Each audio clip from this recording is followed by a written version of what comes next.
Hello everybody and welcome back to Watching Walford. I'm Ash and today I'm going to guide you through episode 26 of Watching Walford, all the storylines from the episodes ranging from the 26th of June all the way to the 29th of June. But before we continue with that, let's just say thank you for joining me on week 26 of Watching Walford, the 26th week of 2023, and I gotta say, holy fuck, I'm amazed we're here. Building this channel from the ground up has been a gargantuan task, and it's been, I've been perfectly happy to do it, for the most part. Obviously, everybody who's fairly aware, I kind of am busy 3 days of the week, so a lot of my other time during the week goes into working on Watching Walford.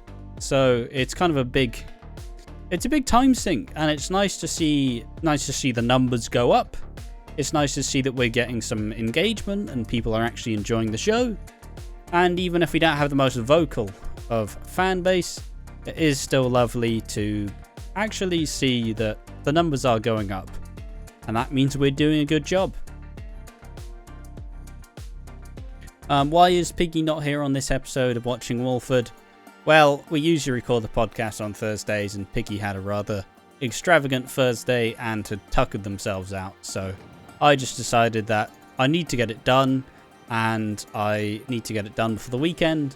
So I just thought I'd sit here by myself, try a new challenge, try something different, and see how it would feel just me hosting a podcast by myself. Because perhaps, maybe I decide to do a Coronation Street podcast on the channel, or maybe I talk about Hollyoaks or something. So just getting used to me sitting down behind the microphone and going through my thoughts and feelings surrounding everything that's all happened in Soapland.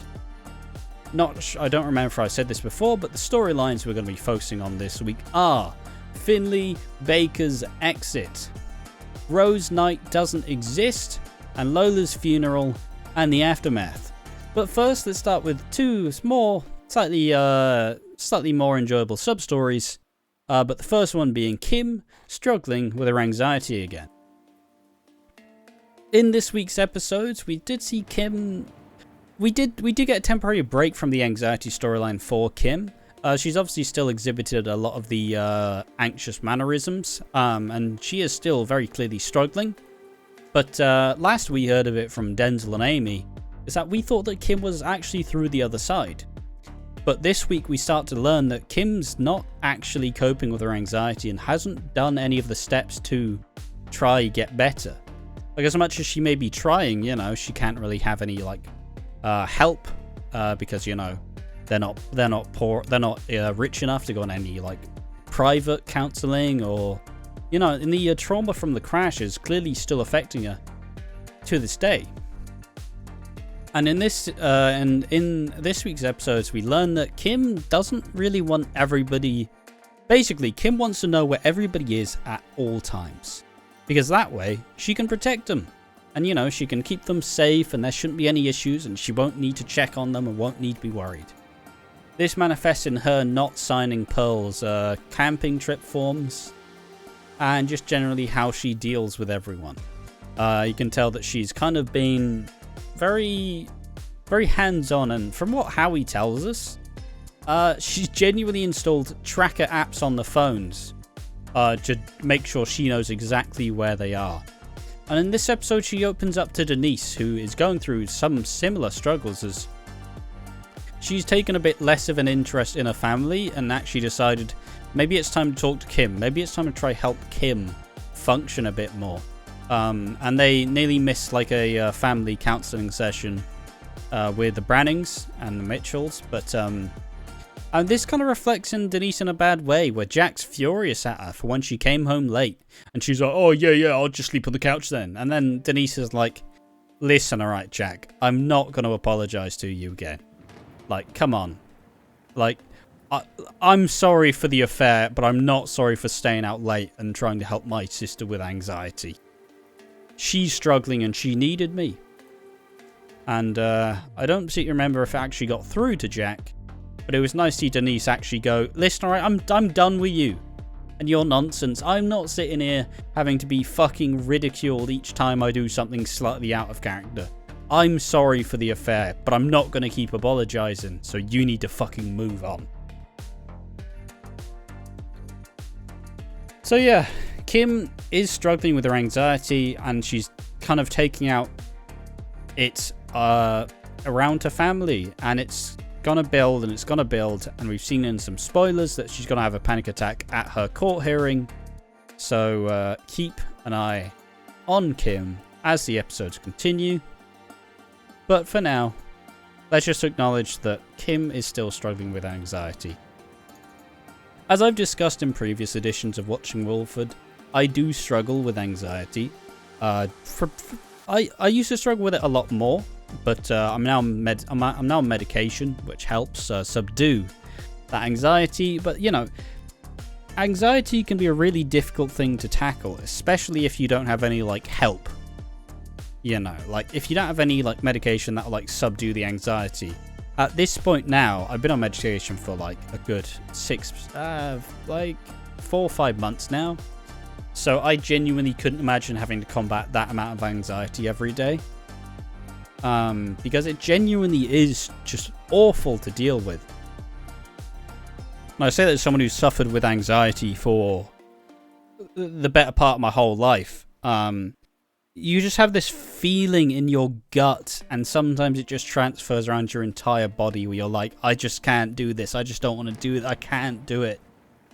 And you start freaking out, and you know, maybe you have a panic attack, and maybe you just genuinely shut down. And it can make doing just the simplest of things so very difficult. And I believe it's a really good thing to do, especially in terms of Kim.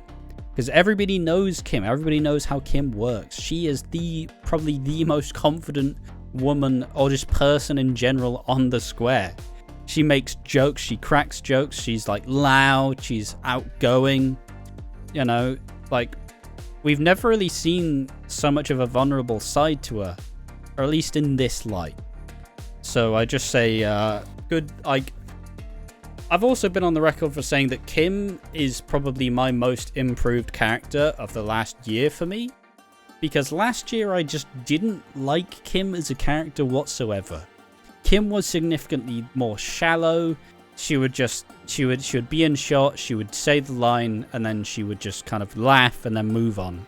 But now she's actually like making jokes with some depth. But even now, she's not even making that many jokes because she just physically can't. She got too much anxiety around her. So it's just been a really interesting way to tell the story.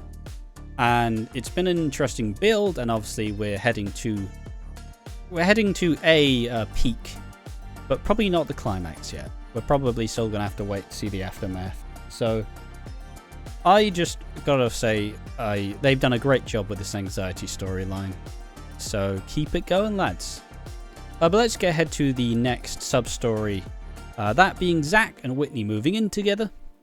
How did this come about? Well, obviously, Whitney and Zack have been fairly steady for a good while now. They've made up for their differences after Zack kind of assumed that Whitney would just want to move in with her immediately. Like, oh yeah, baby Peach is dead now. Let's just move in together. We can make our life. And then Zack didn't consult Whitney over any of these decisions. But now, and especially after the funeral, where obviously it's a very heartfelt funeral, a very, very heartfelt endeavor. After hearing the speech of Jay, essentially kind of telling everybody there, like, listen, okay? It's important that if you have love and like you love someone, that they need to know, and like you should tell them, and you should like hold them, because you know sometimes it might just be too late. A very heartbreaking speech, you know, because obviously EastEnders went for the angle that Jay and Lola were soulmates, and whether I agree with that or not are completely separate. But it's a key aspect to see that Jay kind of realizing she was my soulmate and I do love her and I wish I'd loved her more.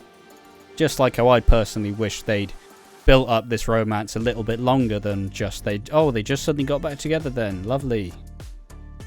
But this kind of inspires Whitney to go, you know what? maybe me and Zack should move in together. And it doesn't take much convincing. They get all excited, they get all happy. But Zack kind of starts to realize, maybe I'm the boring roommate, you know. Zack kind of comes across as this like reliable housemate who's not going to cause any problems, but they're kind of like, you know what, lads, this is a bit of a party house. There may be a kid in the house, but fundamentally Felix, Finlay, two party goers. Whitney, Chelsea loves a party, but not right now as well. You know, Whitney and Chelsea are tackling the being single mum, like juggling Jordan. So, you know, there's a bit of anxiety from Zack, obviously not really knowing how to deal with it. Just like, am I really the fucking boring housemate? And he asks Martin, and Martin's like, yeah, mate, maybe just work on the cool housemate bit. Maybe it's a good idea. Maybe you shouldn't just be a little bit weird.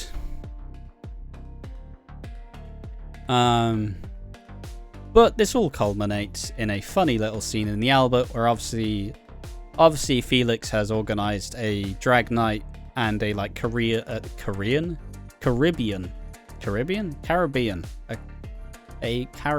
kind of like barbecue like feast. Obviously this was going to be Finlay's job, but obviously Finlay is otherwise occupied doing other stuff this week. So Zack steps in the end, makes the food, and then Tiramisu goes, "Oh, Zack." Well, I'm not going to do like a cam voice. You know, just like, "Oh, Zack." "Oh, Zack." You know what it says? Buffet in the buff. And obviously he gets naked again, because the EastEnders writers do love any chance to get Zack's top off, and Zack's probably happy to do it. So, you know, Whitney gives him a slap on the arse, and he serves the food in the buff, therefore establishing that he is a cool roommate, and he isn't just going to be that little boring bastard that they thought he was. Fun little sub-story this time. Great fun. A good way to kind of add a bit of light to something that's otherwise fairly... It's been a fairly... it's not been the most heartwarming week of EastEnders, I'll tell you that much. But I suppose, with the sub-stories aside, let's go ahead and talk about one of the key stories, that being Finlay Baker standing his ground against the Panissars. So, we know that as of last week, Vinny, who I'm now going to aptly call Scrappy Doo, has kind of decided he's made an enemy of Finlay, because when he was sabotaging his car in an attempt to kill Eve, well, he left his necklace, and Finlay knows exactly whose necklace it is.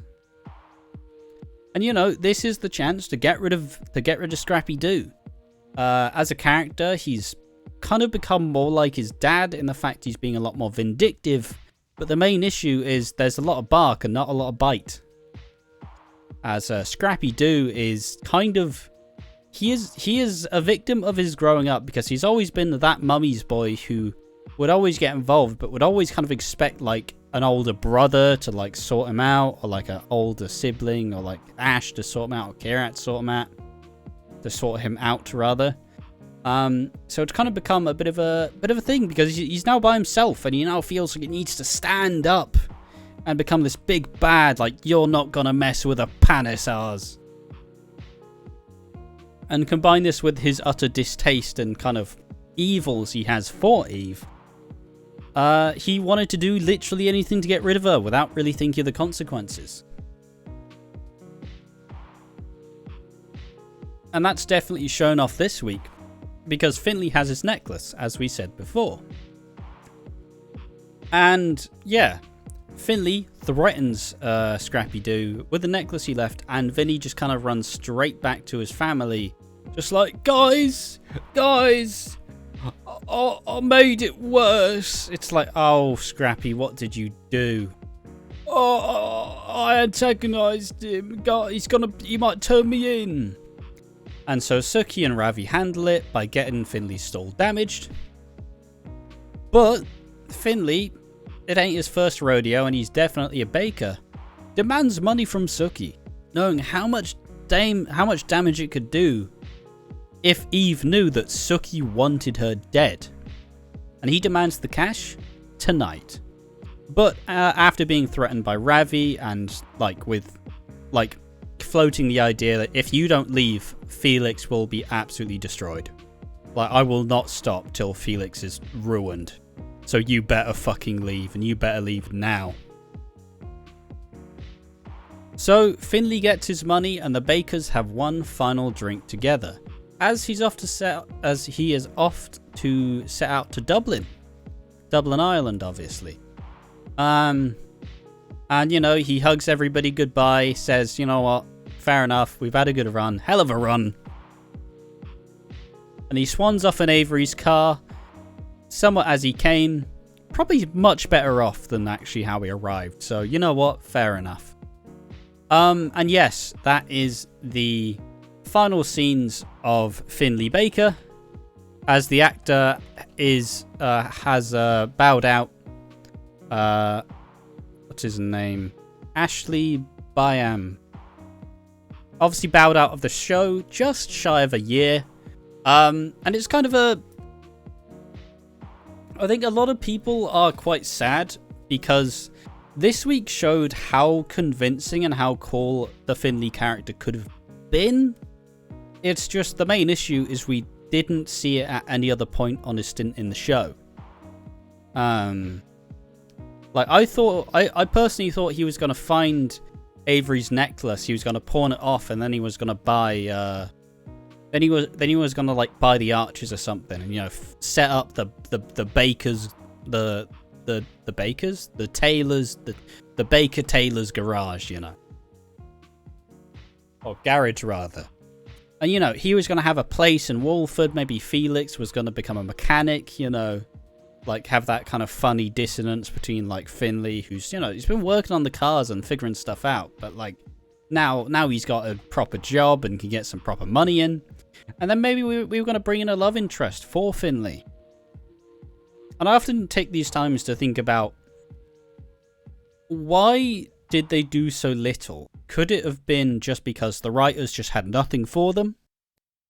As a wrestling fan, there's no stranger to this. Often the writers are just like, well, we've got this one pitch for you. And you're like, okay, what you got? And they're like, okay, we want you to be a gay lumberjack. And you're like, all right, lads, I've signed up to EastEnders. Maybe let's have something else, please. No. Okay, your dad's going to die and you're going to be Mitch's nephews.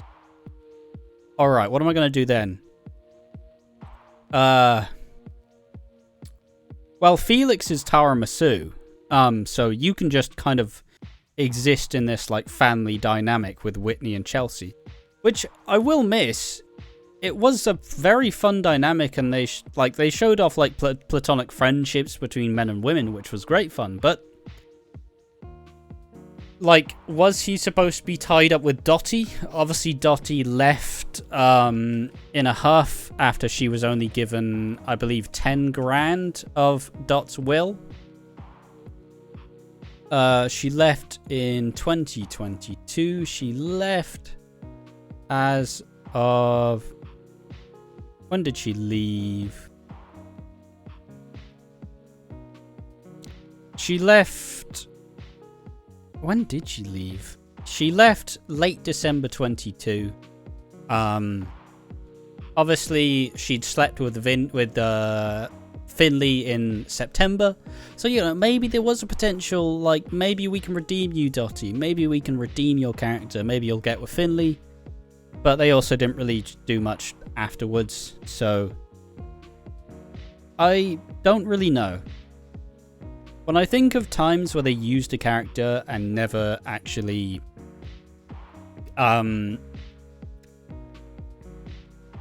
when they brought in a character to have a storyline that they never really got to, like, finally... a story they set up that they couldn't pay off. I think of Hollyoaks with Serena Chen Williams and obviously Sid Sumner. Sid Sumner, like, classic... Probably one of the better Hollyoaks characters of recent memory. Was involved with the far right due to his dad, but, you know, kind of became a part of the Lomax family, had a friendship with Juliet. And obviously Sid lost his leg. And obviously involved with County Lines as well. Sid lost his leg. And he was struggling to come to terms with that and didn't really have the confidence. And they brought in this character called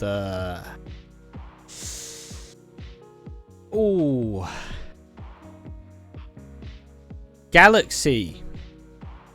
She was introduced as Galaxy, a kind of like frantic party girl who was introduced just as a way to get basically she stole Sid's leg, well, prosthetic leg, and they learn basically. I digress. I've been caught up on this point. Essentially, she was brought in to be love interest for Sid, and they'd started setting up the grounds for a love, or for a relationship. And they had all this chemistry and all this charged moments. But suddenly, Sid decided, "Oh no, I'm actually interested in your sister, Lizzie." And they were in a relationship together, but unfortunately, Sid departed the show shortly afterwards. So he departed the show in October, so he never really got a chance to develop that relationship. And then what happened to Serena afterwards? Well, Serena just left the show because she didn't really get much to do. She was an athlete and she liked Sid.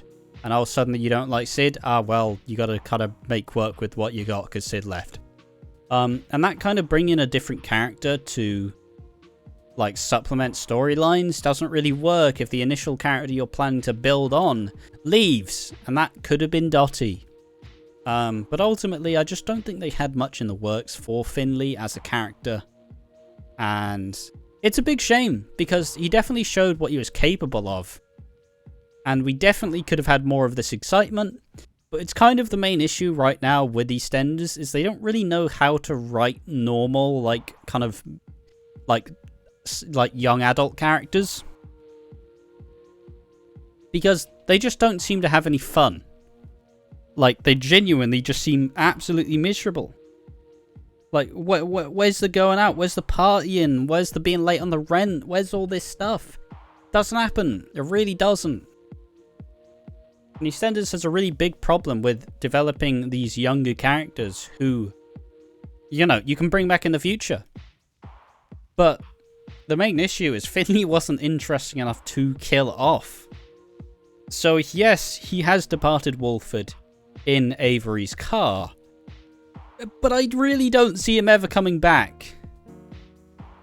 And that's the biggest issue. He wasn't even important enough to get killed off. And that's really a shame for the character. But I suppose that's all my thoughts on Finlay and Finlay Baker's exit. And generally, was it really worth? Could he have stayed? Probably, but would he have done anything interesting? No, unfortunately.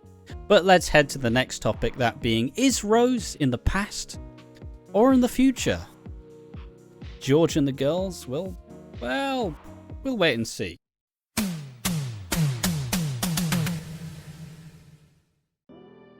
George can't help but start going into old habits and is consumed by what if. What if he found Rose? And he immediately goes, fuck it, let's fly out to Marbella and let's find Rose. But he does keep Elaine in the dark and keeps both Gina and Anna in the dark about the fact that Rose Knight isn't actually real.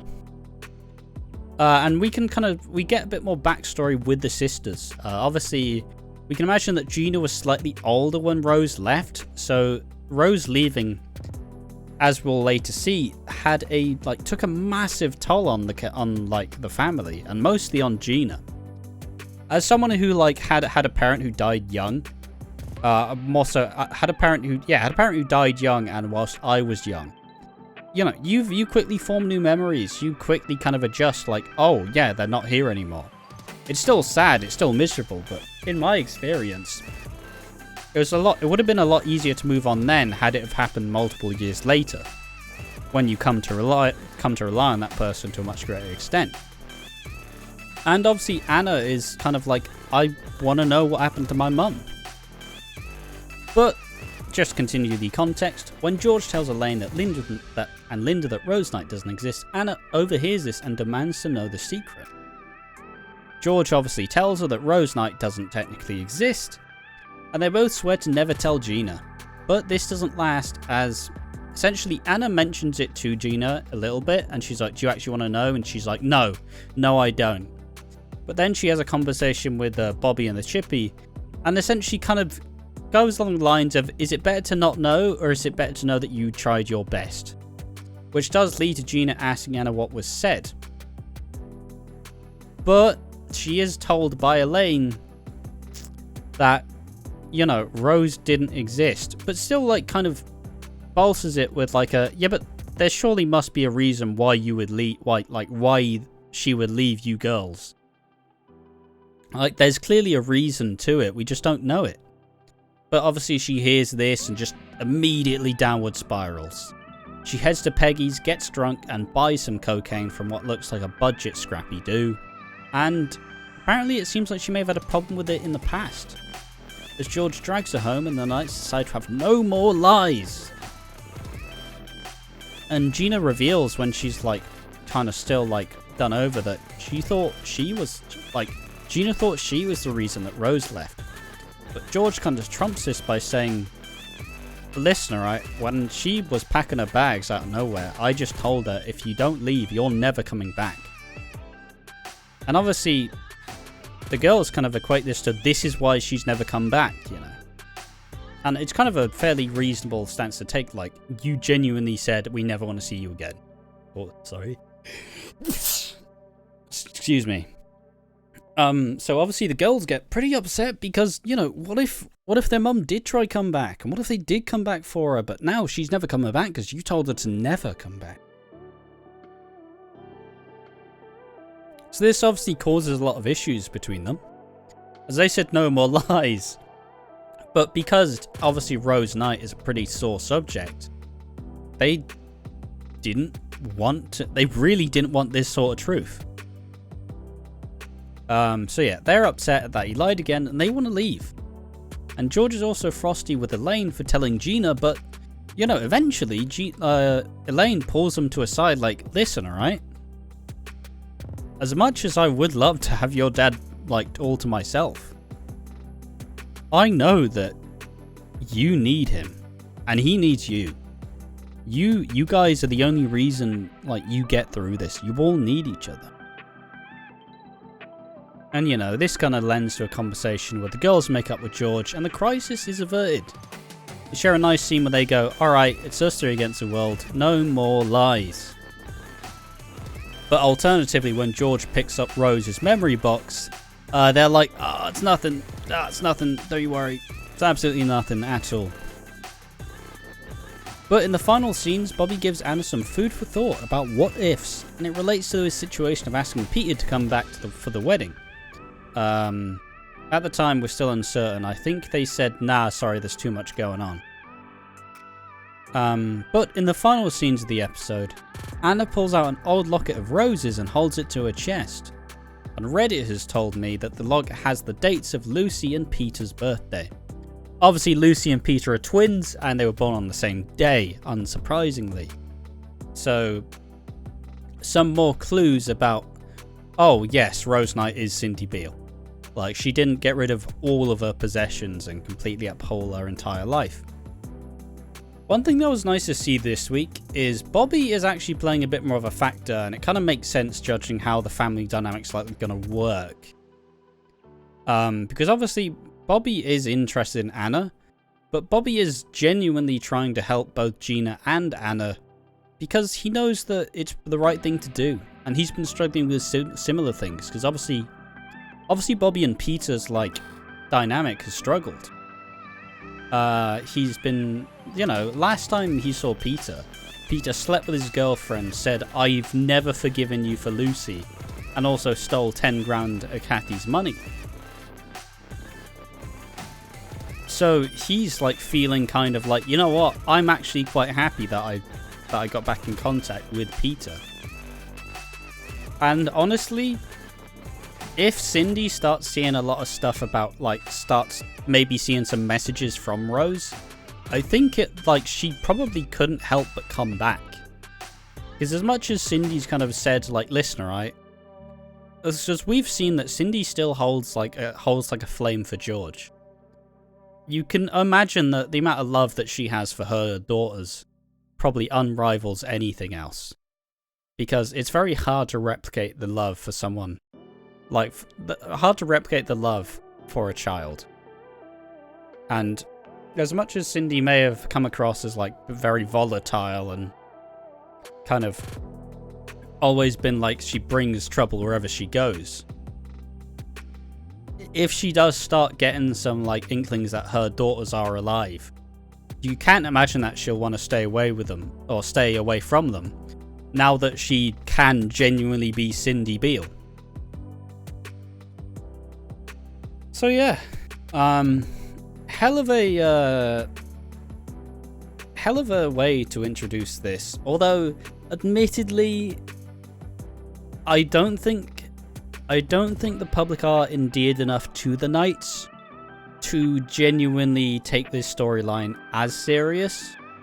Obviously, everybody got excited by the previous week's episodes, and that has genuinely helped. But I still feel like the relations between, like, the public and the Knights are a bit too frosty, because I've seen a lot of complaints against Gina. I've not really seen much about Anna, but that's because she hasn't really had much of a big part to play. People still dislike Elaine, but people kind of love George. I feel like for them to be the main source of entertainment, maybe a little bit too early. I don't think people care enough right now for the characters to welcome it. And it was probably a part of the reason why this week of EastEnders was fairly mid. So, yeah, that's probably my take on this whole situation. I do love to see Bobby and Anna, though. They will be like an adorably sweet couple, where they're kind of opposites, but, like, you know, she just like, oh, he's so sweet and cute. But regardless, let's head into the final topic of the episode, and that is Lola's funeral and the aftermath. Everyone is struggling ahead of Lola's funeral on Tuesday's episode. Most people are suffering in a sad silence, but Billy's struggling to let her go. He strongly believes that he was never good enough for Lola. And obviously we see this pop up more in the episodes as, you know, Billy's just lashing out at everyone. But when in reality, like, he's lashing at everybody for being like, you were never there for Lola. What do you care? You're only here now. And we later learn that Billy just feels like he wasn't ever good enough for Lola. And he's kind of ended this, like, deep, like, self-loathing about how maybe things could have been different, you know? Like, what if I was better?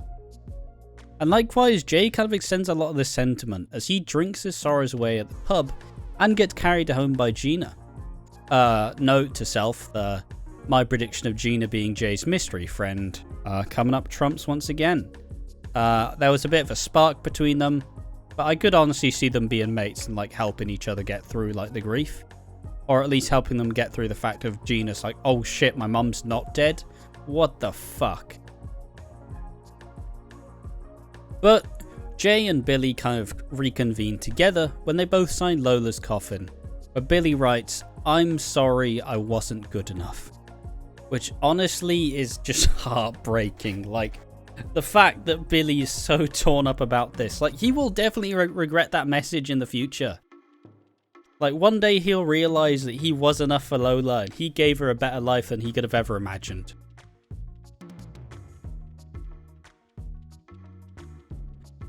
But, you know, that's how he feels, and that's what he wrote on the side of her coffin.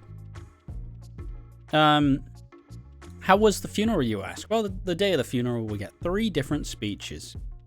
Billy kind of gives a lovely tribute about, you know, about Lola and just how important she was, and how, you know, he says the most important day of his life was when he carried the Olympic torch.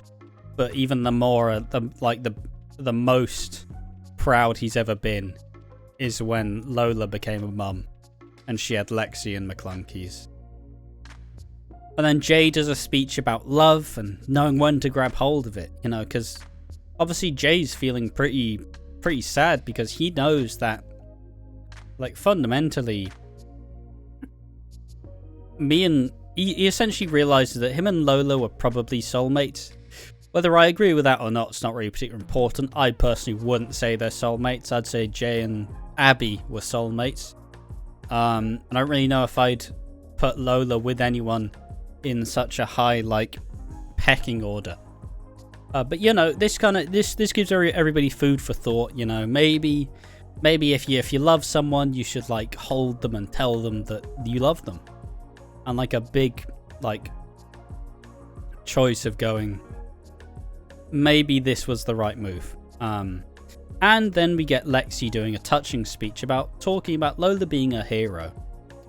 And everybody bands together and helps each other get through it. One thing I wanted to say is I want to just express how good a job the Lexi's actress has done of being a child who has lost a parent. Like, she plays it with such a level of maturity that she doesn't, like, you couldn't imagine she'd be capable of doing.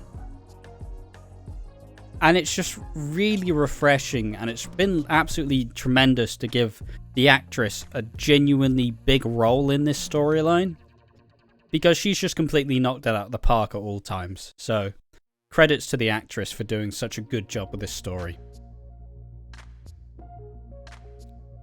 And as Jay is struggling as well, he and Lexi decide to move in with Callum and Ben to reunite the family and stay all under one roof. This will help everyone stay on track and stop people from living in the past.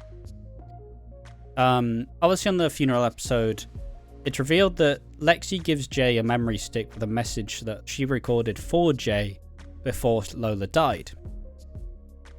And this essentially says, listen, alright Jay, you will be happy one day, but I know that I will always be in your heart.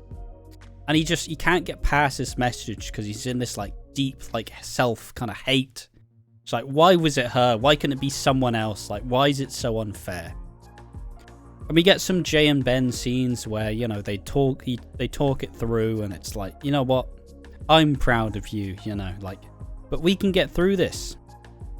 And for once, Ben is actually the reasonable one, where he says, listen, alright mate, you do not want to throw that memory stick away. One day, you will look at that and you will just look back in joy. He brings up Paul once again because, you know, Paul was taken away from Ben very unceremoniously. And it gives him some genuine food for thought. Like, you know what? Fair enough, Ben. Maybe it's the right time that we move in together with Lexi, all under one roof. And that way we can all help each other be like the three dads. I will say, I much prefer, I don't know if it'll become like a little triple act with Jay, Ben and Callum. But I gotta admit, the way that Coronation Street did the three dads for Summer Spellman was absolutely tremendous. Because obviously you had Billy, you had Todd and you had Paul, all kind of working together, like no matter what, because Summer was the most important part to them. So if they do have a similar, like, approach to how they treat Lexi, I think it'll be a pretty exciting time for the show and a pretty good way to flesh out the characters. Although I could easily see Callum just kind of being like Callum just getting axed, or just Callum leaving, because it feels like he's just an afterthought in his own relationship. So it's kind of a shame, but it feels like the Callum Highway character's run his course. Because he's a detective now. Like, he's gone up the police, like, chain. He's already married to Ben, and they're not exactly going to be having any kids.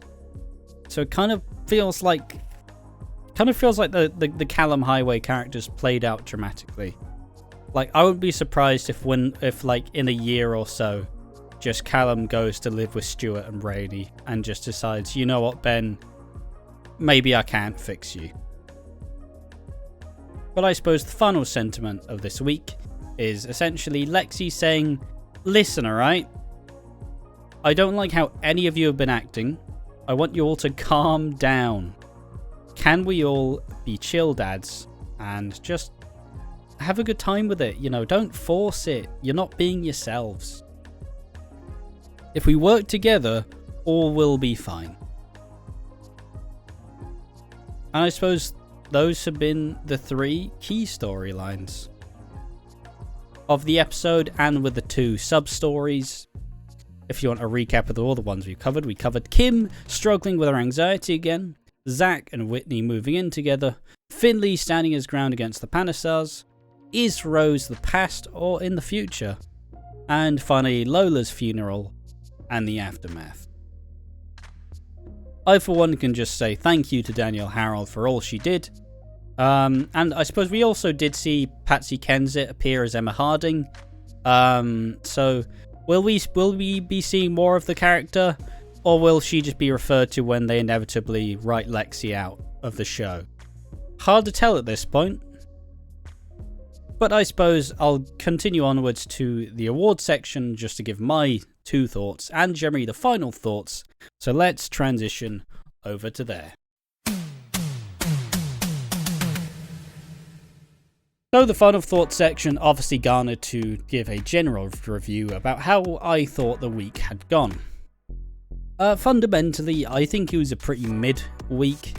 There was a lot of storylines that kind of continued, but none that really...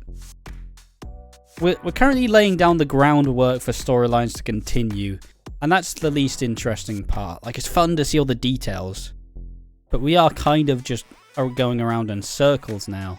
So it's been a fairly slow week, but it's kind of understandable because last week's set of episodes were absolutely tremendous and a great setup for the future. I keep saying that EastEnders is in a really good place, and I do definitely agree. But there's also going to be these slightly slow weeks where we don't really get what we want out of the show. Like, there's not even really the small things we can get excited about because there's just a lot of annoyances within the show. Obviously, Scrappy Doo being terrible. Finley's kind of very, very quick exit. And more stuff with the Knights. As I said before, I don't really feel like the Knights are that, like... I don't think the Knights have really settled with the, like, EastEnders viewing public as of yet. I feel like if you do it within a month, when you start to humanize them a little bit more and develop their characters so people actually sympathize with them and want them to do well, I just kind of think that it's a bit too early. And I know they're trying, but... And I still love the characters, by the way. They're probably my favourite family introduced since the Panasars. I know there haven't been too many, I'll be honest.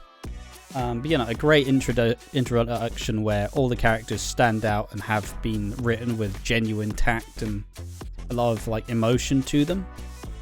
But it has just been a very kind of slow, boring week. And it's a shame, but I know that EastEnders is good for it, so when they ramp up as they need to, they will, and it'll be fantastic. The scene that you need to see this week is...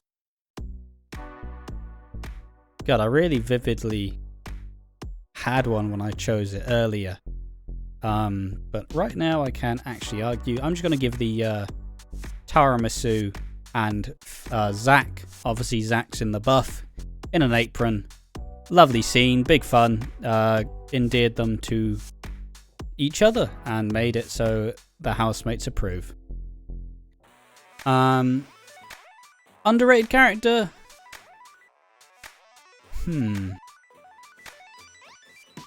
Honestly, I'm just going to go for Finlay. I know he got, like, some fairly main character treatment this week, but also just got kind of almost callously written off as if he didn't do anything important.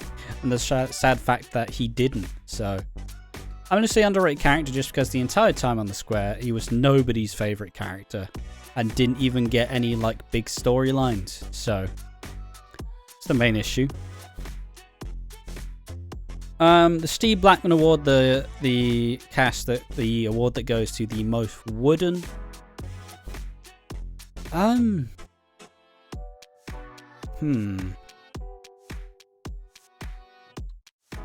God, it's actually making me think for this one. I think Jack was just made to be, oh, Denise, why weren't you back early? I thought you were going to look after your family. And she's like, I was looking after my family, you ball bag. You know, just fully just set it up for Denise to say, I'm not sorry. And who needs slapping down? Of course, it's Scrappy Doo, old Vinny Panesar, who has become a shit version of Nish with 0 of the bite and has just become very dislikable in the span of about 2 weeks. Honestly, good. Because if they didn't do this to the character, he was probably just going to go the way of Finlay. So that's generally my thoughts and opinions from episode 26 of Watching Walford. Another edition in the bag, the halfway edition of the year, and a solo endeavour this time. Hopefully you enjoyed it, and if you did, say something like cheese in the comment section. I hope you enjoyed it. I hope you enjoyed my slightly different format of the show and my different takes, just hearing me ramble for a good 46 minutes or so. So yeah, podcast will resume as normal next week, but fundamentally that has been all from me. I've been Ash from Watching Walford. Make sure to follow all the social medias. Twitter at Watching Walford, Twitch at Watching Walford, and obviously subscribe to us on YouTube at Watching Walford. But with all that said, thank you for watching the show. I've been Ash, and make sure to join us in the next one. Bye bye.